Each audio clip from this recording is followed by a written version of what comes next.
शांति और सद्भाव पाओ पवित्र राम नारायण राम मंत्र के साथ। राम नारायण राम मंत्र एक शक्तिशाली आध्यात्मिक साधन है जो दिव्य ऊर्जा से गूंजता है। इस मंत्र का जाप करने से मन शांत होता है और आपको उच्च चेतना से जोड़ता है। राम नारायण राम का हर शब्द गहरा आध्यात्मिक अर्थ रखता है। राम भगवान राम की उपस्थिति का आह्वान करता है, जो शक्ति और सदाचार का प्रतीक है। नारायण हम सभी के भीतर मौजूद अनंत दिव्य उपस्थिति का प्रतिनिधित्व करता है। इस मंत्र का जाप करने से आपकी आंतरिक दुनिया बदल सकती है, जिससे शांति, स्पष्टता और ब्रह्मांड के साथ एकता का एहसास होता है। चाहे आप शांति चाहते हो या आध्यात्मिक जागृति, राम नारायण राम मंत्र आपकी यात्रा में एक मार्गदर्शक प्रकाश है। तो गहरी सांस लें और इस पवित्र मंत्र के कंपन को अपनी आत्मा में भरने दें। इस जादू को अपनाएं और अपनी आत्मा को ऊपर उठाएं। नमस्ते। नमस्कार, बहुत बहुत स्वागत है आप सभी का हमारे विशेष कार्यक्रम राम नारायण राम में मैं आप सभी के साथ हूँ कंचन। राम नारायण राम 3 शब्दों का साउंड एनर्जी का कार्यक्रम। ये कार्यक्रम आप सभी के लिए बहुत ज़रूरी है। जब इस कार्यक्रम को आप पूरा देखते हैं तो आप समझ पाएंगे कि इस कार्यक्रम की क्या विशेषताएं हैं, ये कार्यक्रम हम क्यों लेकर आते हैं और इस कार्यक्रम में जितनी भी बातें होती हैं उन बातों का मतलब क्या है, ये आप तभी समझ पाएंगे जब आप इस कार्यक्रम को पूरा देखेंगे। अगर आप इस कार्यक्रम को YouTube पर देख रहे हैं तो प्लीज़ स्किप ना करें, इस पूरे कार्यक्रम को देखकर ही आगे बढ़ें। अगर टीवी पर देख रहे हैं तो प्लीज़ रिमोट को साइड रख दें, पहले कार्यक्रम को एक बार देख लें, समझ लें अच्छे से, और उसके बाद ही आप किसी भी तरह की अपनी राय बनाएं। और आपकी राय सुनने के लिए तो हम इस कार्यक्रम में हमेशा बैठे रहते हैं। नंबर्स भी हम फ्लैश करेंगे। आपकी जो भी राय होगी आप सम्मान के साथ फ़ोन करेंगे तो आपकी हर राय को सुना भी जाएगा और आपके हर प्रश्न का उत्तर भी दिया जाएगा। कार्यक्रम को शुरू कर रही हूँ। हमारे साथ संतान दल के प्रेसिडेंट शंकर सरकार जी और हमारी खास मेहमान संगीता मुखर्जी जी। बहुत बहुत स्वागत है। राम नारायण राम। तो इस कार्यक्रम को शुरू कर रही हूँ। प्रेसिडेंट जी, इससे पहले एपिसोड में हम बात कर रहे थे धर्म के ठेकेदारों को लेकर। अभी हमने हाल ही में देखा है कई ऐसे मामले सामने आ चुके हैं, जैसे आपने भी सुना होगा, अभी एक हाल ही का मामला है कि ब्राह्मणों का गांव था, वहाँ पर जो कथा करने के लिए पहुँचे थे वो यादव कास्ट के थे। तो वहाँ पर ब्राह्मणों ने उनका सिर मुंडवा दिया, उनकी पिटाई की और कहा कि तुम्हारी इतनी हिम्मत कैसे हुई कि तुम ब्राह्मणों के गाँव में आकर कथा करोगे। तो मेरा ये सवाल है कि आखिर ये भेदभाव मतलब कैसा, मतलब ब्राह्मणों के गांव में क्या कोई यादव कथावाचक जो है वो कथा नहीं कर सकता है? आपका क्या है इस पे कहना? तो जवाहरलाल महात्मा गांधी का जो संविधान बनाया अम्बेडकर को धमका के, इसका ही कारण है। अच्छा, संविधान ही हमारा राइट छीन लिया।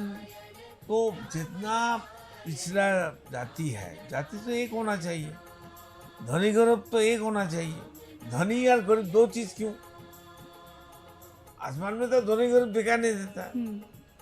तो इसलिए जब तक हमारा मेंटल डेवलपमेंट नहीं होता है, जब तक सरकार आगे नहीं बढ़ेगा, पॉलिटिकल पार्टी एक साथ में सब एक ही आवाज नहीं देगा, धरती में सबका अधिकार बराबर है, एज पर भाषा, एज पर धर्म का जन्म का अधिकार। इसलिए हमारा ख्याल में ये कहता हूँ, ये नेचर का हर चीज अगर हम लोग अपनाएगा नहीं तो धरती में मनुष्यों के लिए समस्या ही समस्या है। समस्या पेड़ पौधे के नहीं है, समस्या पानी का नहीं है, समस्या सागर का पानी का नहीं है, समस्या यहाँ का जो गलत सोच करने वाला आदमी है वो है। समझे जी। तो ये जो इंसिडेंट आपने अभी बताया, तो इसके लिए तो मतलब कि कोई व्याख्या ही नहीं है कि इतना अहंकार। और ब्राह्मण, क्या जन्म से ब्राह्मण किसको कहते हैं? ब्राह्मण उसको कहते हैं जिसको ब्रह्मा का ज्ञान हो। तो उनसे पूछिए, ब्रह्मा का नहीं, ब्रह्मा का ज्ञान हो। ब्रह्मा नहीं, ब्रह्मो। हाँ, उसको हिंदी में ब्रह्म कहते हैं, मतलब कि पूरे ब्रह्मांड का ज्ञान हो, वो ब्राह्मण है। तो ये ब्रह्मांड का ज्ञान लेके इतना लिमिटेड सोच, उनकी इतनी छोटी सोच कि ये जातिवाद क्या है। वो तो उस जगह में जो लोग पैदा हुए उनका वो नाम हो गया, थोड़ा उनके प्रोफेशन के साथ जुड़ा हुआ होता है। तो इसमें छोटा बड़ा, उनको नीचा ऊंचा, ये तय किसने किया? ये तो सिर्फ धर्म के कुछ ठेकेदारों ने इसका तय किया। हॉस्पिटल में पूछते हैं कि भाई तुम ब्राह्मण हो कि नहीं, भाई तुम कायस्थ हो कि नहीं, तो ट्रीटमेंट कराएंगे। तो अब हम माने कि वो बहुत बड़े धर्म के अधिकारी है। मिसेस मुखर्जी, हाँ, हम लोग को हर इंसान का अंदर, हर जीव का अंदर ब्रह्म है, सब ब्रह्मो से आया। बिल्कुल ब्रह्मो का हमरा एक में थे, एक है ब्रह्मो, हमरा नेक्स्ट जनरेशन हुआ स्टेप बाय स्टेप, अनगणित हो गया। तो ब्राह्मण तो जन्म से हम ब्राह्मण है, सारे ही ब्राह्मण है, सब ब्राह्मण है, वही तो। चाहे जनानी हो और पुरुष हो और किपलिंग हो, चाहे पेड़ हो पौधे हो, सब ब्राह्मण है। ये क्योंकि हम उसका हिस्सा हैं। एक पैकेट में 10 किलो दूध है, किसी को 1 किलो दिया, किसी को आधा किलो दिया, किसी को 1.25 किलो दिया, तो सभी तो दूध है। बिल्कुल। हम लोग जब आया आसमान से, आसमान में थे, आसमान का गोद में थे, पेट में थे, यहाँ के जात पात कहाँ से लेके आया, कौन लेके आया? को कंचन, मेरा ये मानना है कि एक ही धर्म होना चाहिए पूरे विश्व में, इंसानियत। इंसानियत, वो इंसान है का धर्म, सनातनी, जो थे, वही जो है, जो रहेगा। क्योंकि जो धर्म हमें एक दूसरे से अलग करता है, एक दूसरे में लड़ाइयाँ नहीं, करवाता जो है, इंसान का वो बात- धर्म हुआ क्या? देखिए, एक इंसान का बात किया बिल्कुल तो पेड़ पौधे का कीमत नहीं है, बिल्कुल जीव है। जंतु का कीमत नहीं है, पानी का कीमत नहीं है, सूरज का कीमत नहीं है, सबका है। सब में प्राण है, चेतना है, भूख है, दुख है, प्रेम है, आनंद बिल्कुल है, है। सब कुछ है। जो इंसान में है, सब चीज में है। एक भी चीज, 10 पार्टिकल हो, 8 पार्टिकल हो, हर चीज में, हर एनिमल में, हर छोटी से छोटी चिड़िया में, बड़े से बड़े जानवर में इमोशंस, प्यार, मोहब्बत, सब कुछ वो लोग फील करते हैं और वो अपना इमोशंस दिखाते भी हैं। अगर आप थोड़ा सा समझना चाहो तो आप समझ सकते हो। तो लेकिन इंसान के पास इतना वक्त नहीं है। इंसान ये समझता है कि मैं पावरफुल हूँ सबसे। ये जो ये अहंकार अपने अंदर से निकालना होगा। एक छोटी सी चिड़िया, एक छोटे सा चींटी से लेके हाथी तक, या इंसान या पेड़ पौधे, किसी में कोई अंतर नहीं है। सबको जीने का अधिकार है। सबको, जब अगर सूरज, जैसे प्रेसिडेंट कहते हैं, सूरज सब पे समान रोशनी डालते हैं, सबको समान हवा मिलती है, तो हर इंसान, ये जो 800 करोड़ का हमारा विशाल परिवार है, इसमें भी कोई ऊंच नीच ये नहीं होनी धरती में चाहिए। अगर जात पात है, ऊंच नीच है, धनी गरीब है, आसमान में तो इससे ज्यादा अनगणित तारे हैं, हाँ, उनमें तो ये सब नहीं है। नकता है। वो लोग को कोई समस्या नहीं है, वो लोग को बिल्कुल। कोई जात पात नहीं है। पानी का अंदर जो जीव है, पानी है, उद्भिद है, पानी के अंदर भी है, बिल्कुल तो है। कहाँ है उनका समस्या? ना मन मंदिर है, ना गिरजा है, ना स्कूल कॉलेज हॉस्पिटल है। वो लोग तो आराम से जीते हैं और शांति से जीते हैं। सिर्फ मनुष्य के लिए समस्या क्यों खड़ा हो गया? क्योंकि ज्यादा समझदार हो गए, नहीं, ज्यादा पढ़े लिखे हैं। वही तो। एजुकेटेड चोर, एजुकेटेड पागल है, एजुकेटेड डाकू है, एजुकेटेड लुटेरा है, एजुकेटेड पॉलिटिकल मैन है। और प्रेसिडेंट कंचन, मैं आपको बताती हूँ, धर्म के नाम पे ये जो अपना दुकान खोल के बैठे हैं ना, ये सबसे फ़ायदे का प्रॉफिट वाला बिजनेस है। मैंने ये एग्जांपल पहले भी दिया था कि अगर हम अमेज़ॉन या फ्लिपकार्ट या किसी भी ऐप से कोई सामान मंगवाते हैं, सिर्फ 500 रुपये का, अगर वो ठीक ना निकले, हम कितना कंप्लेन, वापस करो, पैसा वापस करो, ये चीज़ लेके जाओ, लिखते हैं कि नहीं व्हाट्सएप पे। लेकिन कोई अगर पंडित किसी की कुंडली पढ़ के ये कह दे कि भाई 15 दिन में आपका तो भविष्य ही बदल जाएगा, आपके पास बहुत पैसा आने वाला है, आप सिर्फ ये 1.25 लाख रुपए की ये पूजा करा लो, हम तुरंत चले जाते हैं, पूजा भी करा लेते हैं। लेकिन 15 दिन के बाद अगर हमारा वो काम नहीं होता, तो मैं दावे के साथ कह सकती हूँ, एक भी इंसान नहीं होगा कि जाके पंडित को बोले कि मेरे 1.25 लाख वापस करो, मेरा तो टाइम नहीं बदला। नहीं जाते, क्योंकि वो हमें इस तरह से हिप्नोटाइज करके रखा हुआ है धर्म के ठेकेदारों ने। आज तक कोई भी इंसान नहीं गया होगा। बड़ा पैसा वाला अमेजन हो, कोई भी बड़ा कंपनी हाँ। हो, उसको सिक्योरिटी तो गवर्नमेंट देता है। एग्जैक्टली। संविधान उसको राइट देता है उसको रक्षा करने के लिए। जो झुग्गी में है, जो रिक्शा चालक है, जो टैक्सी चालक है, ऑटो जो रोज मेहनत करके खाते हैं, उनके सिक्योरिटी कौन देगा? वो लोग जो सामान खरीदते हैं खान पान के लिए, कपड़ा के लिए, वो तो जीएसटी देते हैं।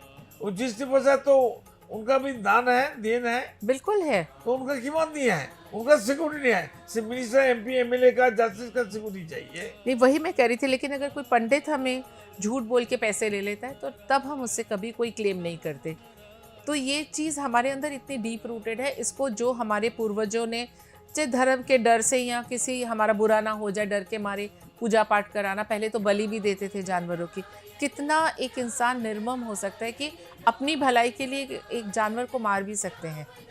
तो ये तो चलो बलि चढ़ाना, सती प्रथा, कितना कुछ धर्म के नाम के, लेकिन धीरे धीरे लोगों की आंखें खुली ना कि ये सती प्रथा क्यों है कि वो प्रॉपर्टी में हिस्सा ना मांगे। हस्बैंड मर गया, बीवी को भी जला दो तो बस प्रॉपर्टी बाकी भाइयों की हो गई। ये जब समझा सोसाइटी ने तभी तो ये प्रथा बंद हुई। धीरे धीरे बाकी चीज़ों को भी समझना होगा। ये धर्म के ठेकेदार हमें डरा धमका के, एक बात बताओ, आपका टाइम बहुत खराब चल रहा है, आप शनिवार को पेड़ के नीचे दिया जलाने से आपका टाइम ठीक हो जाएगा? ना कि आप मेहनत करोगे, अगर आप स्टूडेंट हो तो पढ़ाई करोगे तभी आपका रिजल्ट अच्छा होगा। अब पढ़ाई लिखाई छोड़ दो, सिर्फ मंदिर के सामने बैठ जाओ, जाके हाथ जोड़ो, हनुमान चालीसा गाओ या दिया जलाओ या पेड़ पे 7 बार लाल धागा बांधो तो हो जाएगी प्रॉब्लम सॉल्व? कभी नहीं होगी। उसके साथ ये लोग क्या कहते हैं, कर्म किए जा। तो अगर कर्म करने से ही हमें प्राप्ति होगी अपनी सफलता की, तो ये धकोसले क्यों, ये अंधविश्वास क्यों? कोई इंसान कर्म नहीं करते, विवेक अधीन होके हम करते हैं। हमारा माइंड मन कर्म करता है। बिल्कुल ये याद रखना सभी इंसान को। जी। जो महाभारत में कृष्ण बोला कर्म ही धर्म है, ये झूठ है। कर्म कोई नहीं करता, कर्म का डिसीजन लेने वाला हम है। कर्म हमारा माइंड करता है, अनगणित माइंड। समझ गया? इसको बताओ समझ ठीक से। जी बिल्कुल प्रेसिडेंट। कौन देखता है, कौन सुनता है, कौन खाता है, कौन समझता है, दिखाने सकेगा कोई? श्री कृष्ण दिखाएगा? श्री कृष्ण कौन है? उसका आंख देखता है, ना कान सुनता है, ना वो जीवा खाता है, ना उन समझदार है। कोई दिखाना नहीं सका, चाहे ठेकेदार हो, भगवान हो, और देवता हो, और मनुष्य हो, कोई नहीं दिखाना सकेगा। इसलिए हमारा माइंड ही सब कुछ है। मन, विवेक, चैतन्य, आत्मा, शरीर, मन, देवजंतु देवजंती एक ही चीज है। बिल्कुल माइंड सबसे गतिशील है। रॉकेट का गति कितना गतिशील है, उससे लाखों गुण गतिशील मेरा माइंड है। माइंड एक मैग्नेट है, एक चुंबक है, ये बहुत पावरफुल होता है। इसको काम में कोई लगाता नहीं है। मन को खिलाएगा नहीं, मन कैसे हमको आउटपुट देगा? जी बिल्कुल। तृप्ति किसको होता है, संतुष्टि किसका मिलता है, कैसे मिलता है? क्यों? उनको खिलाना पड़ेगा। Only for safe sound energy होना चाहिए। जिसको गाना अच्छा लगता है मतलब तुमको भूखा है। कोई भी गाना देखो उसका अच्छा लगता है, लेकिन मेडिटेशन करने से पूर्णांग फूड मिलता है, A to Z फूड मिलता है, सब कुछ मिलता है। ये इसको अपनाना चाहिए, इसको एक्सरसाइज करना चाहिए, हर रोज करना चाहिए। जैसे 3 टाइम 4 टाइम 5 टाइम हम लोग खाना खाती है, लंच करती है, टिफिन करती है, तो हमारा मेडिटेशन भी ऐसा होना चाहिए। वो भी रात को सोने का टाइम, सोने से पहले करना चाहिए। उसके बारे में अगला एपिसोड में हम बताएंगे। बिल्कुल। एक सवाल है मेरा यहाँ पर, जैसे हम धर्म के ठेकेदारों की अगर बात करेंगे यहाँ पर प्रेसिडेंट, तो हमने बहुत से ऐसे धर्म के ठेकेदार देखे हैं जो मंदिरों को भी अलग कर देते हैं कि यहाँ पर जो है वो हनुमान जी का मंदिर है, ये सरस्वती माँ का मंदिर है। कई लोग तो ऐसे कहते हैं कि आप हनुमान जी की पूजा मत करो, आपको सूट नहीं कर रही है, आप किसी और भगवान की पूजा करो। तो ये वो लोग कैसे तय करते हैं कि हमारे लिए क्या बेहतर है? इसे भी तो व्यक्ति मालिकाना ही कहेंगे। मनुष्य, जो इंसान परेशानी में है, परेशानी का कारण वो खुद है। वो कामचोर है, लुटेरा है। तो जो जितना बेवकूफ बनेगा, सामने वाला और भी बेवकूफ बनाएगा। वो धरती में जो सिस्टम है, A to Z चेंज करने पड़ेगा। ठेकेदार देखो, हमारा बचपन में एक चीज बताता हूँ, सही चीज। हमारा पिताजी फ्रीडम फाइटर था। वो महाराज का दिन जो बुजुर्ग लोग गुजर जाता है, उसको आत्मा का शांति के लिए कालीघाट मंदिर कलकत्ता में पूजा पाठ होता था। श्राद्ध जिसको हाँ, हिंदी में श्राद्ध बोले होता। 7 बने, हाँ। लेकिन वो 7 तो हो गया। नहीं, वो हर साल करते हर हैं साल उसे। करती है। उनका जो पिता माता बुजुर्ग लोग चला गया, उनको मुक्ति की। तर्पण। मरने के बाद किसी को ना दे सकते, ना कोई ले सकता है, ना वो हमको दे सकता है। तो पूजा पाठ तो गुरुजी पिताजी कर लिया। तो मेरे को बोला चल बेटा माँ काली का दर्शन कर लेंगे। तो इतना बड़ा लाइन और उतना धूप है। अमर नहीं पिताजी, हम नहीं जाएंगे, आप जाइए। नहीं, तू अकेला खड़ा हो जाएगा, बच्चा है तो मुश्किल हो जाएगा। तो एक पंडित आके बोलते क्या हुआ क्या हुआ? माँ का दर्शन करना है, आओ VIP गेट से ले जाएंगे। तो बोले 500 रुपये निकालो, दोनों चलो। तो हम बोले पापा ये तो अच्छा बिजनेस है। बिजनेस है। एक नहीं, बिजनेस हम नहीं पता, हमारा अच्छा मौका है। आप एक काम कीजिए, माँ काली को बोलिए हम यहाँ खड़ा है गेट का बाहर, उनको आने के लिए कितना पैसा चाहिए, उनको 5000 10,000 दे दीजिए पापा। वो तो क्या कहती है, महाकाली आएगा, पर क्यों नहीं आएगा? हम अगर महाकाली के सामने जा सकता है तो महाकाली को 5,000 10,000 रुपया उनका ठेकेदार जो पंडा होता है, पंडित होता है, ब्राह्मण होता है, उसको दे दो ना, महाकाली भाग के आएगा मेरे सामने, क्यों नहीं आएगा? मम्मी को बुलाने से मेरा मम्मी तो मेरे पास आ जाता है, घूम के कहाँ भी रहेगा, भाग के आ जाता है। मेरा महाकाली अगर हमारा भगवान है, देवी है, माता है, तो क्यों नहीं आएगा? बिल्कुल। श्री रामकृष्ण परमहंस देव जो विवेकानंद का गुरु था, वो मूर्ति महाकाली को संदेश खिलाए। अगर वो खिला नहीं सकेगा तो हम क्यों नहीं खिला नहीं सकेगा? वो उनका हाथ से खाएगा माँ, तो हमारा हाथ से क्यों नहीं खाएगा? बिल्कुल। ये कौन सा लॉजिक है भाई?